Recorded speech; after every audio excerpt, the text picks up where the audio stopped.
झामुमो के बिशुनपुर विधायक चमरा लिंडा ने लोहरदगा लोकसभा सीट से एक बार फिर अपना भाग आजमाया है। निर्दलीय प्रत्याशी के रूप में उन्होंने बुधवार को नाम दाखिल करने के उपरांत कहा कि लोहरदगा सीट पर त्रिकोणीय नहीं बल्कि भाजपा और मेरे बीच सीधा मुकाबला है। कांग्रेस इस दौड़ में कहीं नहीं है। कांग्रेस प्रत्याशी सुखदेव भगत पर प्रतिक्रिया व्यक्त करते हुए उन्होंने कहा कि वे लगातार चुनाव हार रहे हैं और जनता उन्हें पसंद नहीं कर रही है।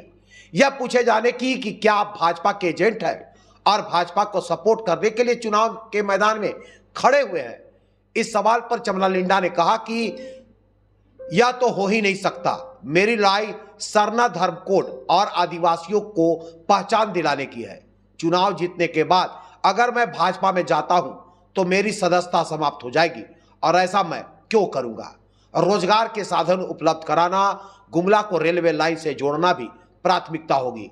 एक सवाल के जवाब में उन्होंने कहा कि ओबीसी को 27% आरक्षण मिलनी चाहिए। उन्होंने कहा कि सभी जाति के लिए वे कार्य करेंगे। ईडी गठबंधन से बगावत के सवाल पर उन्होंने कहा कि उनकी मंशा 2 साल पहले पार्टी के समक्ष रख दी थी, लेकिन उसमें सम्मान मुझे नहीं मिला। आदिवासियों के साथ अन्याय नहीं देख सकता, इसलिए चुनाव के मैदान में उतरा हूं। गुमला से प्रमोद दास की रिपोर्ट। हम कांग्रेस को हरा दिए हैं।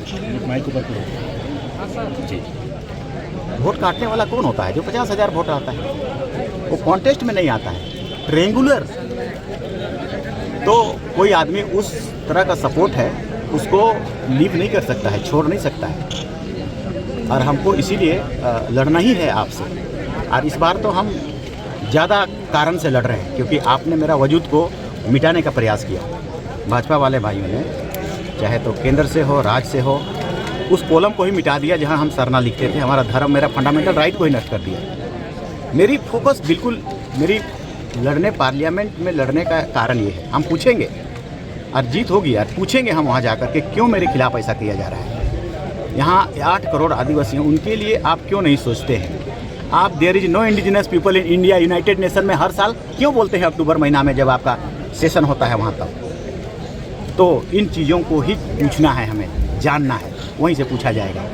तो ये पर्पस है। तो आपने इस बात को रखा कि अलायंस का टिकट आपको मिलना चाहिए, आपकी ओर से भी प्रयास किया गया था क्या? किया गया था। हमने तो कह दिया था 2 साल पहले, हमको टिकट दो मत दो, दो ठीक, नहीं दोगे तो ठीक, हम लड़ेंगे। अब पर आरोप लगता है कि आप भाजपा को जिताने के लिए चुनाव लड़ते हैं। देखो, भाजपा को हम क्यों जिताएंगे?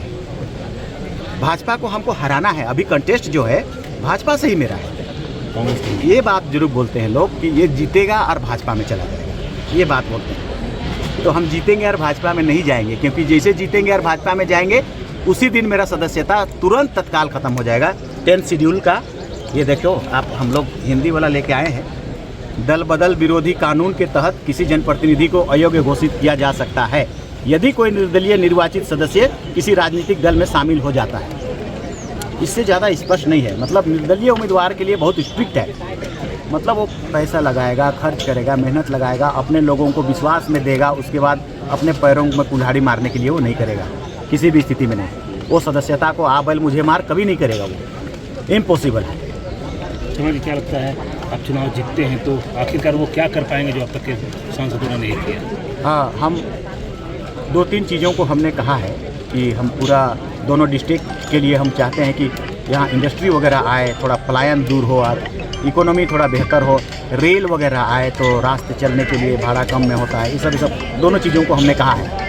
लेकिन हमारा जो प्रमुख मुद्दा है वो इसी पर है, जो हमने कहा अभी कि आप 7वां नंबर कॉलम को खोलना पड़ेगा और वहाँ सरना कोड को लिखा करके जैन से ज़्यादा हो जाएगा तो आपको कोड देना होगा। यही पर्पस है मेरा मुख्य रूप से। लेकिन अगर और शुरू हम देखेंगे जिला को तो वाकई हमारा डेवलपमेंट नहीं हुआ है। हमारा 30 साल हो गया जब यहाँ से हम मैट्रिक पास करके गए। जैसा था जैसा है, करीब करीब गुमला वैसे ही है, लोहरदगा भी लगभग वैसे ही है। तो यहाँ कोई चीज़ को खींच के लाया नहीं जा सका। हम चाहेंगे ज़रूर कि इंडस्ट्री भी आए, बॉक्साइड है उसकी इंडस्ट्री आए, रेल भी यहाँ से वहाँ से क्रॉस करे। यहाँ के जितने भी सब्जी बेचने वाले या कोई चीज़ करने वाले यहाँ से दूर तक चले जाएंगे। सब्जी उपजा लेता है लेकिन बाजार नहीं होने के कारण उसकी सब्जी जहाँ की तहाँ रह जाती है। तो वही उसकी इकोनॉमी है, विशेषकर खेती बाड़ी करने वालों का 4 पैसा मिलता है तो वो पलायन नहीं करता है, लेकिन हो रहा है पलायन ड्यू टू दैट।